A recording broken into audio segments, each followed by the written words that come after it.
Hello princesses! Today I'm going to be talking about the Pieu Triple Wear Foundation. I finally got around to picking this up. I know it has been requested by quite a few people and I've honestly been so curious about this. I have tried testers of the foundation in I think the second shade, which is called Vanilla maybe. No, it's called Light, and it wasn't the best colour for me. I think it was too pink and a little bit too dark. So I decided to pick up the shade Frozen, and I actually have the concealer, which is stuck somewhere in here. I have the concealer, the Moist Creamy Concealer in the same shade Frozen. However, they are not really the same shade. I think I'll have to swatch these to show you guys the differences in the two. The concealer is a lot more yellow and the foundation sadly is a bit more pink. Either that or this is lighter. I'm not 100% sure. So for this foundation, the product description says, a Pieu Triple Wear Foundation gives a powdery finish to keep skin matte throughout the day with its perfect coverage and long-lasting effect. Makes sleek skin tone long-lasting while supplying moisture without stickiness. The packaging of this foundation is nice and functional. It has a pump top and a glass square bottom. I kind of like the squareness of the bottom because it makes it much easier for me to store with the rest of my foundation collection, which at the moment is totaling 17. Like I said before, I have the lightest shade, which is Frozen, which generally looks yellow, and then I put it on my skin and it looks pink and I get really confused. So not 100% sure what's happening there, but if you'd like to see this compared to the other 16 foundations I have in my collection at the moment, then please keep watching. The clip is quite long, so if you don't want to see that, skip ahead a minute and 40 seconds. Okay, so this is this session's foundation swatches. So at the bottom we of course have NARS Hugo in Siberia, Etude House Double Lasting Serum Foundation in Y03 Ivory, Bobbi Brown Intensive Skin Serum Foundation in the shade 00 Alabaster, Holika Hardcover Glow Foundation in number 1 Ivory, Pieu's Triple Wear Foundation in the shade 1 Frozen, EX1 Invisiwear Foundation in the lightest shade, the Misha Radiance Foundation in the shade CR21, the Anna Sui Liquid Foundation in the shade 100 Alabaster, the Pieu BB Maker in light beige, number 211, the Clio Kill Cover Airwear Liquid Powder Foundation, this is in the shade number 2, the Peri Ink Drop BB Cream in the shade 1, which is now oxidizing really badly, but that's okay. Then the rest of these are all cushions. So this is the Misha Magic Cushion in the lightest shade, Moonshot Micro Setting Cushion Foundation in shade 101, the Peri Ink Matte Blur Cushion in the lightest shade, the Lily by Red Esther Bunny Loves You Cushion in the lightest shade, and then the last two here we have the Pieu Wonderfit cushions. This one has the fox print and this one has the corgi print. So there are all of the foundations there. My favorite ones are the more yellow ones, so I can kind of pick them out immediately, the ones that look maybe better on my skin. The ones that are pinker, so ones like these, don't really suit as much. But these are the 17 foundations and cushions in my collection at the moment. So I'm going to be applying the foundation with just a regular cushion puff. And all I'm doing with the cushion puff is just tapping the product on like this. I have the lighter shade, which is Frozen, which you guys already know. And I find that the colour it's either just a little bit too light or a little bit too pink. Not entirely sure because it doesn't actually look that bad when I swatch it next to my other foundations. It does look a little bit light, but it looks quite ghostly on my skin.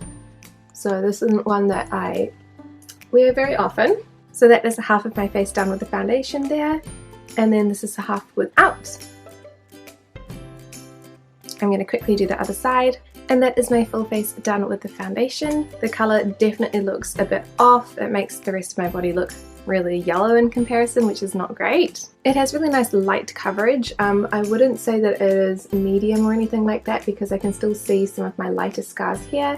It could also be because the foundation is too light on my skin, so it's not really covering or helping to cover anything up. I can also see a fair amount of redness still around my cheeks, so this isn't as full coverage as what I would normally see. And definitely for like the scars here and here, that doesn't do very much for it at all either. It does cling a bit to the dry patches in my skin, so especially around my eye up here at the moment that's really dry for some reason. It's easy to apply, it just doesn't look the best on my skin, to be fair. It also has a, I would say, like a satiny matte finish, so it does look quite shiny here at the moment, but the rest of it doesn't really look that shiny, to me in real life at least. So I'm going to do the rest of my makeup and check in with you guys throughout the day. So this is how the foundation is looking like after 8 hours. It is pretty good, I have to say. My forehead is completely clear. My nose, I do have some nose script marks and a little bit of shine at the very tippy top, but altogether it's not too bad. And then my chin has a wear patch, which is pretty normal for me, but again, isn't really oily, so that's pretty good. I've got another couple of hours left for my day, so I'll check back in with you guys at the very end. So this is how my skin looks after 11 hours today. It's definitely not terrible. I think that my forehead looks really nice, my nose tip is a little bit oily, and I definitely have some really wild glasses marks, and my chin has a little wear patch on the center, but overall I don't think that it looks bad or whatsoever for 11 hours. I don't think it looks nice on my skin, but it's not the longevity that's the problem, it's the actual texture of the foundation and how it clings to the dry patches initially rather than the longevity. So I am pretty happy with this for 11 hours. So for me, the colour is probably my biggest worry with this one. It's like I've mentioned so many times, I don't know if it's too pink and I don't know if it's too pale. I'm not 100% on this one, so I think what I'm going to do, because I'm not 100%, is I'm going to keep it in my collection until springtime, try it again, and then see if it's just that I am too tan at the moment, because that totally could be the reason, and it would be nice to have something that fits me when I'm at my most pale. If it's still too light at that stage, then I would just give it to somebody else who is more pale than me. However, the formula is another, like, I think I probably like it 75%. The 25% I don't like is that it clings to dry patches on my skin. Because it is a more matte formula, I found it really hard to wear in terms of if I had any dryness. So for me at the moment in winter, the most dry place that I get on my face, which is weird, is this part here. So right up where my nose bridge starts to meet my eyebrow, that for some reason just gets so dry and flaky looking. It doesn't, you can't see it if I don't have makeup on, but when I put makeup on, that emphasizes dryness like this one. But other than that, that's the 25% that I don't like. If I had active acne, for example, I have like one spot at the moment, but she's tiny and she's not troublesome, so it's not a problem. But if I had active acne like I used to have in the past, I know from experience that for me, I would use a lot of treatments on them, which would then make the skin super dry, super flaky. And if I was using something like this, which I'd probably want to use because it's a triple wear, it's supposed to be a higher coverage, I know it's going to look bad because I've experienced this in the past.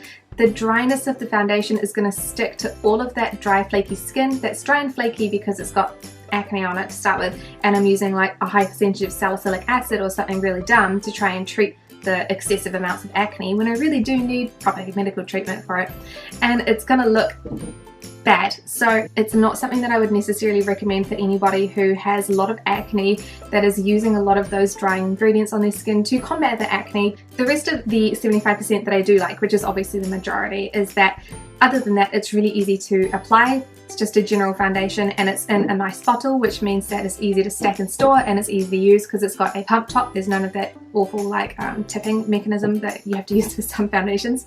Estee Lauder. The other thing that I really like about it is its longevity. So this is probably one of the better products that I have tried for oil longevity. I wore it for 11 hours in the test that I filmed, and that was like a strenuous 11 hours for me because I film it on the day where I go to dancing. So I'm dancing for a full hour and it lasted really, really well. It is not absolutely budge proof and transfer proof because I do wear glasses all the time, so I did have the glasses marks here. But other than that, it looks really good. And for 11 hours, I think that that's pretty great.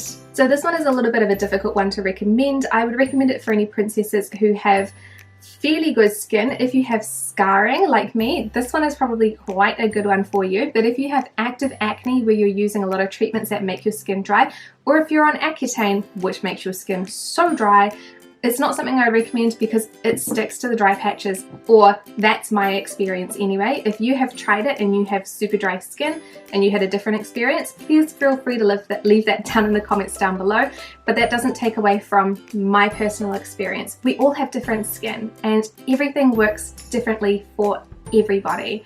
So please keep that in mind when you are commenting. Just because you experienced it differently to me doesn't mean that I'm wrong. It just means we had a different experience. So, but thank you guys so much for watching this review, and I will see you in the next one. Bye!